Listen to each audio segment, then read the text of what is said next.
প্রথমেই পবিত্র রমজান মাসের আন্তরিক অভিনন্দন এবং শুভেচ্ছা। আমরা আজকে শেষ দিন অর্থাৎ অন্তিম লগ্নে আমরা রমজানে চলে এসেছি। অনেক মানুষ যারা রমজান মাসে রোজা রাখতে পারেননি তাদের জন্য আমার দোয়া থাকবে, এবং যারা অক্লান্ত পরিশ্রম করে রোজা রাখলেন আল্লাহ তাদেরকে যেন জান্নাতবাসী করেন।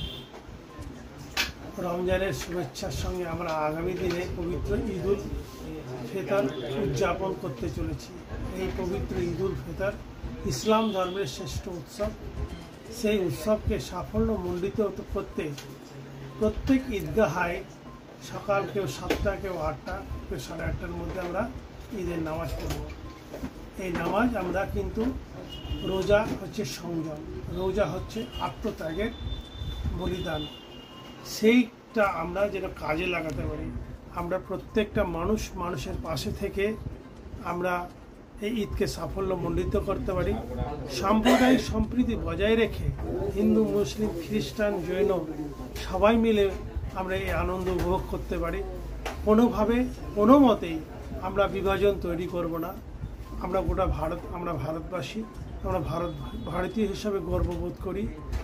ভারতীয় যে গণতন্ত্র, ভারতের যে ঐতিহ্য, ভারতের যে সাংস্কৃতিক কিছু দুষ্কৃতি সেটাকে নষ্ট করার চেষ্টা করছে। আমি তাদের কাছে অনুরোধ, আমাদের এই সম্প্রীতি বার্তা কোনোভাবে কোনো মতেই যেন নষ্ট না হয়। আমরা যে সমস্ত পরিযায়ী শ্রমিকরা বাইরে থেকে আসছেন তারা কিন্তু অনেক কষ্ট করে 2 মাস, 4 মাস, 6 মাস, 1 বছর পর আসছেন, কিন্তু তারা আসার পর তারা মদ্যপ অবস্থায় থাকবে না। তারা IPL কোনোভাবে যেন না খেলে। এবং যারা যুবকদের উদ্দেশ্যে আমরা প্রথম বলতে চাচ্ছি যে তারা মদ্যপ অবস্থায় দ্রুতগামী বাইক চালাবে না, কোনো রকম অপ্রীতিকর ঘটনা ঘটাবে না। কোনো রকম অপ্রীতিকর ঘটনা ঘটলে আমাদের রঘুনাথগঞ্জ প্রশাসন সবসময় সচেষ্ট আছেন, আমরা তাদের সহযোগিতা কামনা করব।